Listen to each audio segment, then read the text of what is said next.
Bab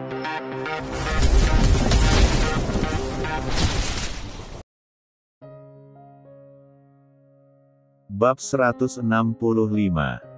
Duda terpikat cinta sekretaris. Lapor Tuan, Tuan Stefan dan asistennya saat ini tengah berada di luar kota. Kita bisa memanfaatkan kesempatan ini buat menculik anaknya lagi, ucap Joan pada Antonio. Jangan sekarang, saya emang ingin balas dendam dengan dia, tapi saya juga tidak ingin berbuat licik, balas Antonio yang tidak ingin mencari kesempatan dalam kesempitan. Entah apa yang ada di otaknya itu, padahal ini adalah kesempatan yang sangat bagus buat dia mengambil anaknya Stefan lagi seperti waktu dulu. Ini kesempatan yang bagus Tuan, apa Anda yakin ingin menyia-nyiakan kesempatan ini? Balas Joan. Di sini siapa yang berkuasa? Kenapa kamu malah menasehatiku? Balas Antonio yang tidak menerima masukan dari Joan. Maaf Tuan, saya hanya ingin menyarankan yang terbaik buat Anda, balas Joan. Sudahlah, saya ingin keluar dulu, nanti malam jangan lupa datang ke sini lagi. Antonio hendak keluar entah kemana, yang pasti dia ingin jalan-jalan melepas penat setelah baru tiba di negara itu. Baik Tuan, apakah nanti Anda perlu saya bawakan sesuatu? Tanya Joan. Tidak, cukup kau datang saja, balas Antonio. Baik Tuan, balas Joan dan mereka berdua pun sama-sama keluar dari apartemen Antonio. Antonio yang pergi jalan-jalan, sedangkan Joan dia pergi menuju markas, dia akan melatih anggota Tiger Black agar siap tarung. Antonio jalan-jalan ke mall, dia ingin membeli sesuatu untuk keperluannya sendiri.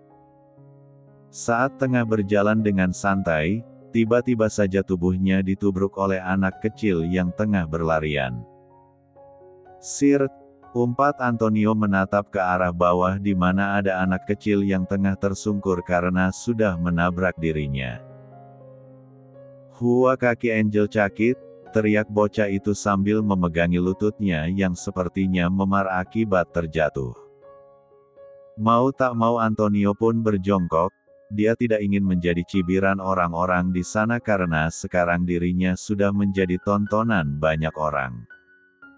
Hai cantik, mana yang sakit Om minta maaf ya, ucap Antonio memegang bahu bocah yang tengah menangis. Kaki Angel cakit, hiks ututnya cakit dak bika jalan Hua, tangis bocah itu semakin menjadi. Antonio pun langsung memegang dagu bocah itu dan matanya terpaku melihat tatapan mata bocah itu yang sangat tidak asing baginya. Mata ini. Antonio bahkan tidak berkedip menatap mata itu, mata yang dulu sangat dia sukai, mata yang dulu selalu menatapnya dengan hangat. Om ganteng kenapa? Tanya bocah itu membuat Antonio tersadar dari lamunannya. Ah iya Om gak apa-apa kok, mana yang sakit apa lutut kamu sakit Tanya Antonio lembut.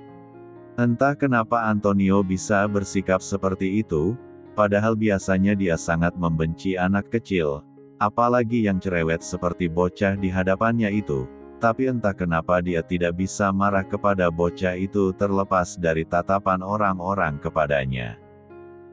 Utut Angel cakit, hiks Angel gak bika jalan hiks, adu Angel sambil menunjuk lututnya. Atutututu Om minta maaf ya tadi sudah membuat kamu jatuh, ya sudah ayo Om gendong. Antonio mulai membawa bocah itu ke dalam gendongannya. Mungkin kalau Joan dan anak buahnya yang lain menatap itu mereka tidak akan percaya, karena itu bukan sikap Antonio selama ini.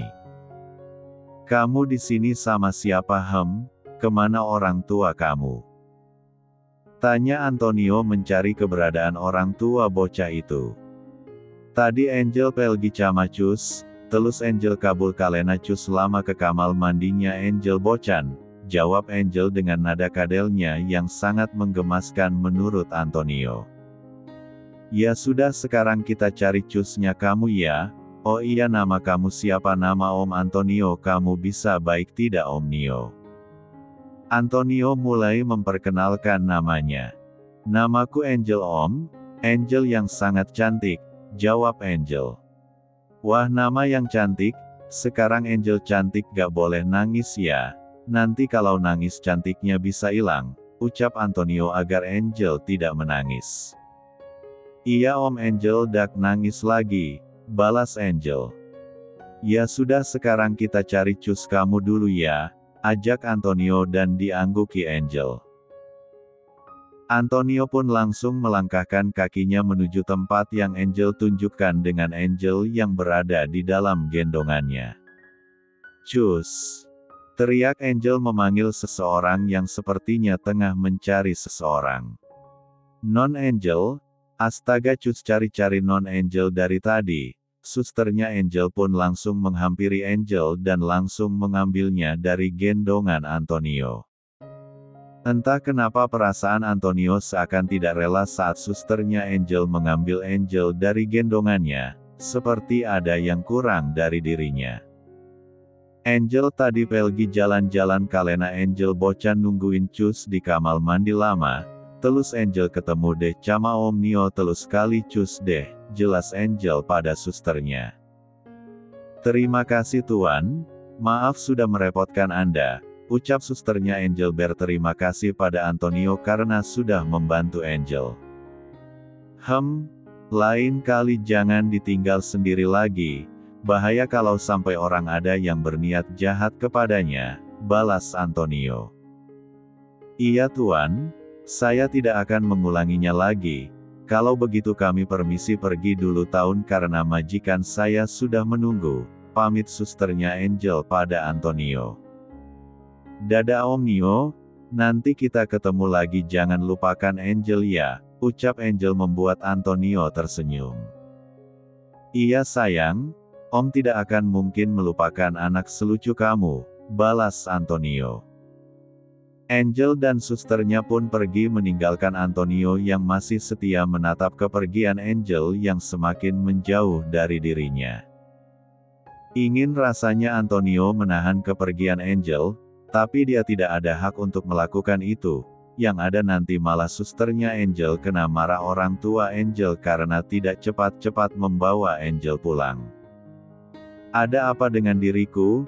Kenapa aku seakan tidak rela kalau bocah itu pergi? Gumam Antonio merasa kehilangan.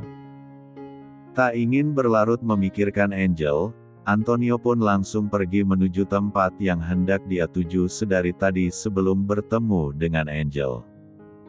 Kenapa lama banget Momi nungguin Angel loh dari tadi, ucap seorang wanita yang menunggu kedatangan Angel dan juga susternya. Maaf Nyonya, tadi saya kebelet ke kamar mandi, jadi agak lama datangnya, jawab susternya Angel. Dia tidak mengatakan kalau Angel hampir hilang tadi, bisa-bisa nanti dia kena marah.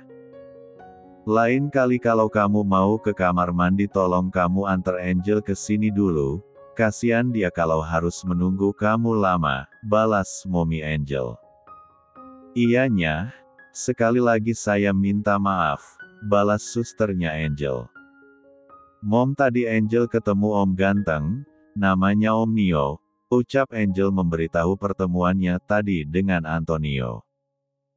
Sayang kamu mandi dulu ya. Abis itu langsung ikut Mommy kita akan pulang ke London, ucap Mommy Angel menginstruksikan Angel agar segera mandi. Oke Mom, balas Angel dan langsung berlari menuju kamar mandi diikuti susternya. Hela nafas mominya Angel. Bab 166. Stefan dan Julian sudah kembali dari luar kota. Priscilla dan Rebecca pun menyambut mereka dengan senang, tak terkecuali si kecil Bril yang sangat antusias dengan kepulangan papinya yang sudah beberapa hari ini tidak bisa dia peluk, hanya bisa dia tatap lewat layar handphone saja.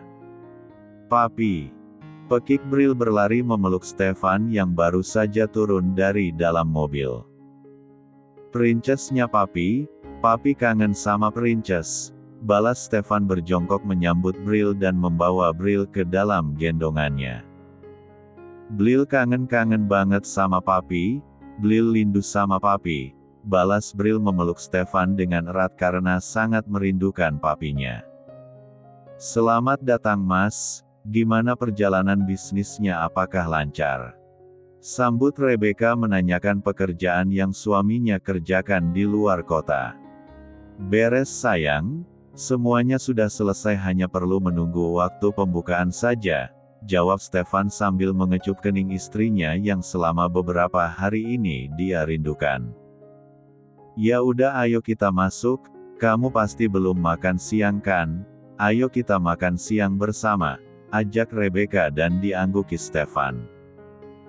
Keluarga kecil Stefan pun berjalan beriringan memasuki mansion. Mama Brigitta sudah pulang ke rumahnya karena Ika sudah pulang dari rumah mertuanya, jadi dia kembali pulang karena sudah ada temannya di rumah. Tanpa Stefan sadari, ada sesosok orang yang tengah memantau mansion Stefan dari jarak jauh. Orang itu segera pergi setelah mendapatkan apa yang dia inginkan.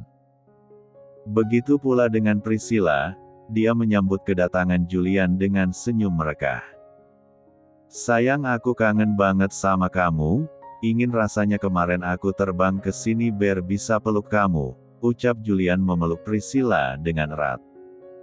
Apaan sih kamu lebay tahu gak, orang cuma 3 hari juga, balas Priscilla mengatai Julian lebay. Apa kamu bilang aku lebay? Emang kamu gak kangen apa sama aku?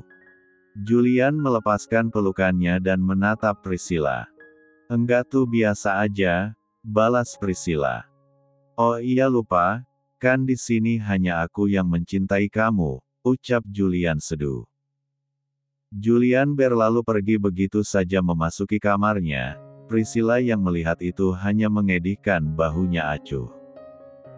Kalau dibilang kangen sih Priscilla juga kangen, tapi dia tidak selebay Julian tadi. Priscilla masih bisa menahannya, dan apakah tadi perkataannya menyakitkan Julian? Entahlah, Priscilla tak tahu. Priscilla pun berlalu pergi menuju dapur untuk menyiapkan makan siang untuk dirinya dan juga Julian. Priscilla yakin pasti Julian belum makan siang. Sementara itu, di tempat Julian dia saat ini tengah mandi dengan air dingin untuk menjernihkan pikirannya. Sakit banget ya ternyata mencintai tapi tak dicintai, ucap Julian berada di bawah guyuran shower. Tapi kenapa orang-orang bisa mencintai dengan ugal-ugalan? Apakah hati mereka terbuat dari baja? Lanjut Julian bertanya-tanya.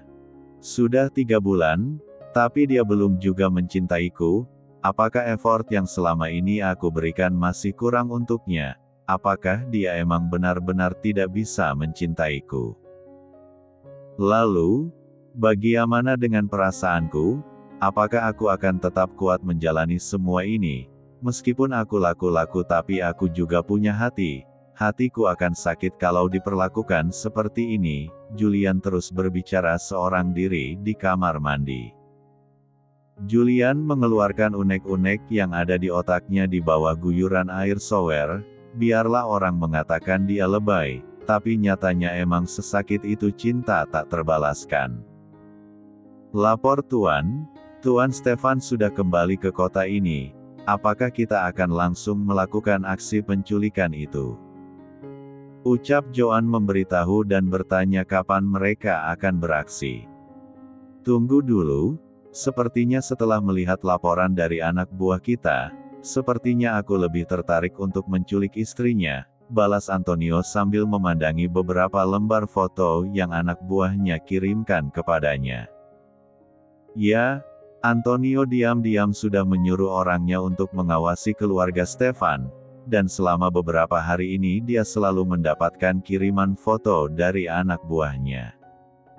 Maksud Tuan, Tuan ingin menculik Nyonya Rebecca? Tanya Joan memastikan.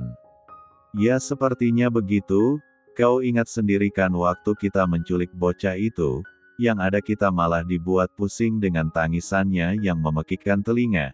jadi apa salahnya kalau kita mencoba untuk mencari mangsa yang baru, jawab Antonio.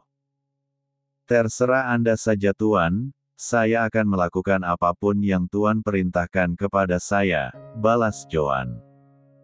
Susun rencana buat mengambil istri Stefan, sepertinya dia juga sangat cantik, perintah Antonio pada Joan tangan kanannya.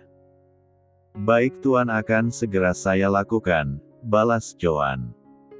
Joan pun pergi meninggalkan ruangan Antonio.